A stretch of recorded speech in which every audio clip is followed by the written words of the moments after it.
Il y a exactement 2 ans, j'ai eu le courage d'affronter l'une de mes plus grandes peurs dans ma vie. J'ai réussi à prendre la parole en public. Par la suite, j'ai participé à pas mal de compétitions d'art oratoire. Et aujourd'hui, je me lance dans l'un des défis les plus grands de toute ma vie. Je participe aux joutes verbales francophones. Et pour ceux qui ne connaissent pas, c'est le concours d'art oratoire et de débat structuré le plus prestigieux au Togo. J'ai eu l'idée de vous faire ce vlog et de documenter mon parcours afin de vous partager mes victoires ainsi que mes échecs.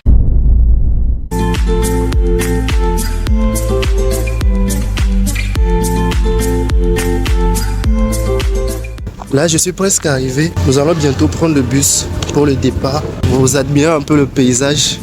Le Togo, c'est magnifique. Nous venons d'arriver et comme vous pouvez le constater, je suis tout seul. Mais non, je suis plutôt accompagné de Monsieur Touafik. Comment tu vas? Je vais très bien et toi-même? Ouais, je vais super bien. Alors, lui, c'est mon premier, on dit concurrent ou bien rival. Les Parce deux. que non, Les deux. la façon dont il me regarde là, je sais qu'il nous prépare quelque chose de lourd là. Non, pas du tout. Tu me disais tout à l'heure que tu as aussi une réunion et après tu dois animer. Tu as aussi un concours à passer en ligne. Alors, comment tu arrives à gérer toutes ces choses-là?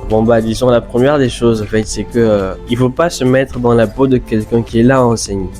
Avec des personnes, dis-toi, je discute avec cette personne comme si j'étais avec un de mes amis, un de mes camarades.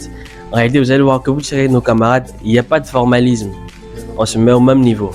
Jusque ici, la différence, c'est que tu te dirais, certes, je me mets au même niveau avec ces personnes-là, mais il y a quand même un niveau d'exigence auquel je dois répondre. C'est la seule différence. Donc, dis-toi en réalité, je suis avec des amis. Ils sont pas là pour vous sauter dessus.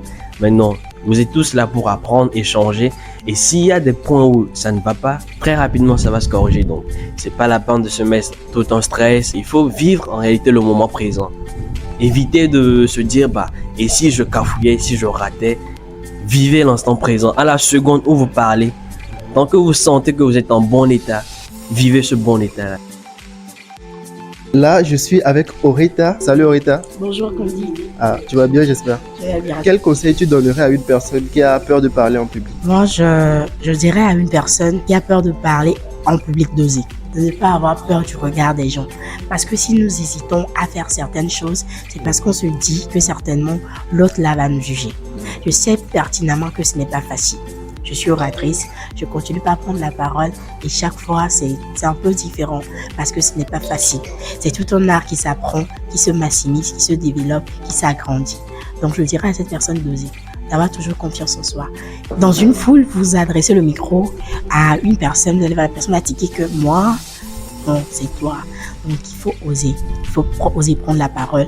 Parce que si vous ratez l'opportunité de prendre la parole pour donner votre avis, pour vous donner votre opinion sur certains sujets, après, ça sera comme des tics en vous.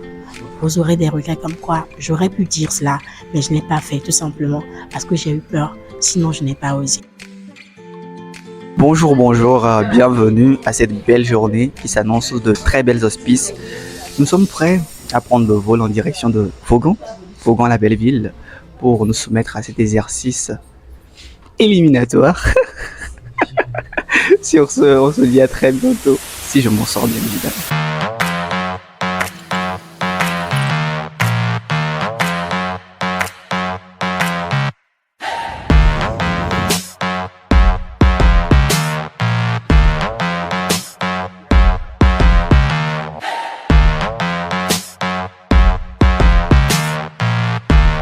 C'est le calme avant la tempête, ça arrive comme ça. Parce que nous ne sommes pas encore arrivés au moment crucial, n'est-ce pas? Souvent, avant une tempête, il y a un calme qui est presque étourdissant. L'essentiel est de trouver quelque chose à manger. Le plus important, c'est de manger, quoi. Voilà. On va manger alors. Là, nous sommes sur la véranda. Tous les participants sont en train de répéter leurs tests et moi, je suis ici en train de parler avec mon boss. Donc, je vais lui poser la question, comment lui il procède pour posséder son test? Parce qu'on nous dit souvent de ne pas mémoriser le test, mais de le posséder. Moi, je dirais que je n'ai jamais eu cette opportunité de maîtriser mon test. Parce que tous les temps, moi, j'essaie de bûcher, de maîtriser. Bon, tout à fait, il faut connaître de temps en temps ce que l'on veut dire. Donc, ce que je fais, c'est que je résume mon test en grandes lignes. Donc, chaque ligne a un titre et chaque paragraphe a un titre. Lorsque je note, je me dis, à partir d'ici, c'est cette idée qui est prometteuse. Ici, c'est cette idée que je développe. Il me suffira juste de bûcher ou bien de maîtriser le titre de chaque paragraphe, essayer de connaître les titres des paragraphes et ce que je dois dire, l'objectif essentiel de chaque discours. Merci. Est-ce que tu stresses? Bon, pour l'instant, je ne peux pas dire que je stresse parce que le stress, c'est quelque chose qui vient juste, à mon avis, personnellement, quelques minutes avant la prise de parole. Mais pour l'instant, je suis un peu décontracté. J'essaie de profiter, pourquoi pas, du cadre convivial de l'hôtel Better. Quand tu es dans la situation, comment tu arrives à gérer le stress? Pour gérer le stress, c'est un peu facile, si je peux le dire. D'abord, il faut de la préparation en amont. Une fois que tu es très bien préparé en amont, c'est facile. Maintenant, sur le coup, comment essayer de le canaliser? Il suffit juste de faire une profonde inspiration et une profonde expiration pour faciliter la circulation sanguine. Et puis, tout y est, ça va, ça passe comme du beurre, oui. Là, il est midi et je dois prester dans 2 heures. Je me suis allongé pour me reposer un peu. Je me rends compte que j'ai un gros problème. Il est trop faim.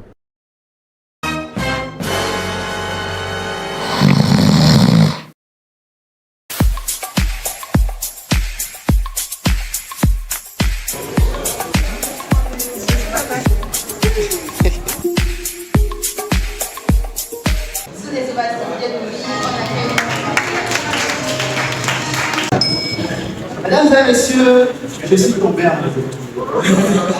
Et oui, et je ne savais pas que l'amour pouvait toucher autant les gens. Nous sommes dans le mois de la femme et je suis tombé amoureux d'une dame. Ancienne directrice générale de l'UNESCO, elle m'a touché par ses mots. Je cite là, les expressions culturelles sont le reflet de l'âme d'une société et le moteur de son développement. Fin de citation. Mais en réalité, je pense que je ne suis pas tombé amoureux de la dame, mais plutôt de ce qu'elle a dit. Mesdames et messieurs, chers amis, bonsoir. Bonsoir. Le Japon, qui est la 3e puissance économique mondiale, n'a aucune richesse dans son sous-sol. Mais pourtant, le Congo, qui a tout, fait partie des 5 pays les plus pauvres au monde. En 2019, le Japon a accueilli 31,9 millions de touristes dans son pays, ce qui lui a permis de générer environ 45 milliards de dollars.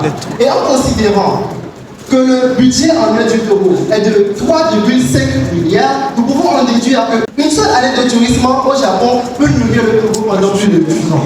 Alors ici, nous avons 60 millions de tonnes de réserves de phosphate, ce que le Japon n'a pas. Mais le Japonais a su promouvoir et vendre sa culture. Nous devons en faire de même, mesdames et messieurs.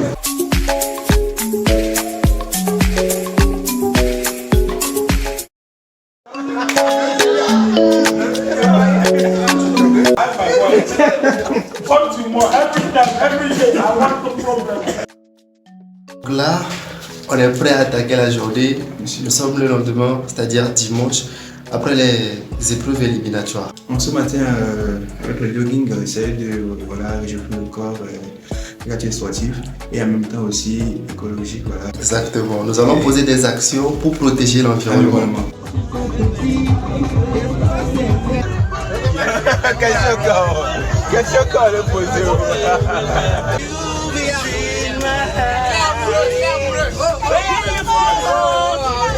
Je t'aime aussi. Pourquoi vous gâtez les choses comme ça? En vrai, blague à part, je suis tombé amoureux. Je suis tombé amoureux.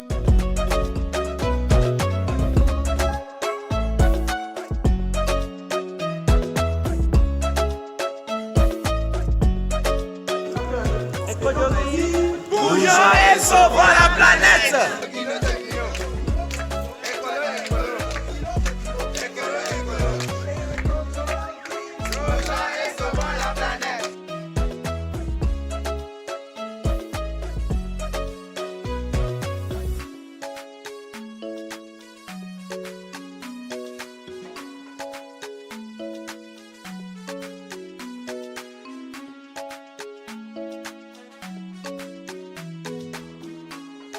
Hey, restons groupés.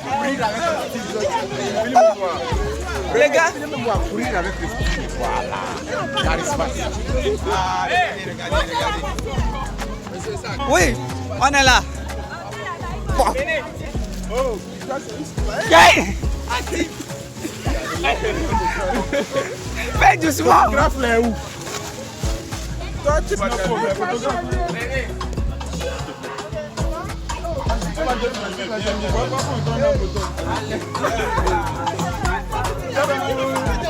Ici, vécu un bon ramasseur de sa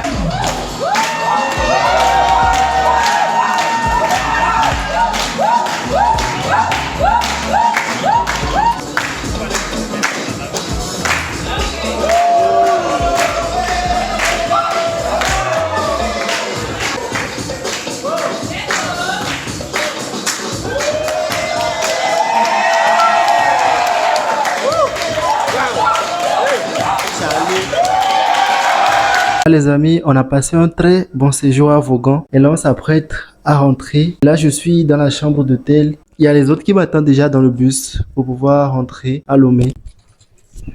Je ne suis pas content de partir. Je vais boycotter le bus. J'étais heureux parce que de toi j'étais tombé amoureux. Mais les fouilles m'ont rendu malheureux. Et peut-être heureux à découvrir l'intime vérité que le temps nous a révélé. Tu m'as trompé et de mon amour tu t'es moqué. Maintenant laisse-moi m'enabler. Mon cœur tu l'as tombé. Mon âme s'est envolée et mon esprit l'a survolé.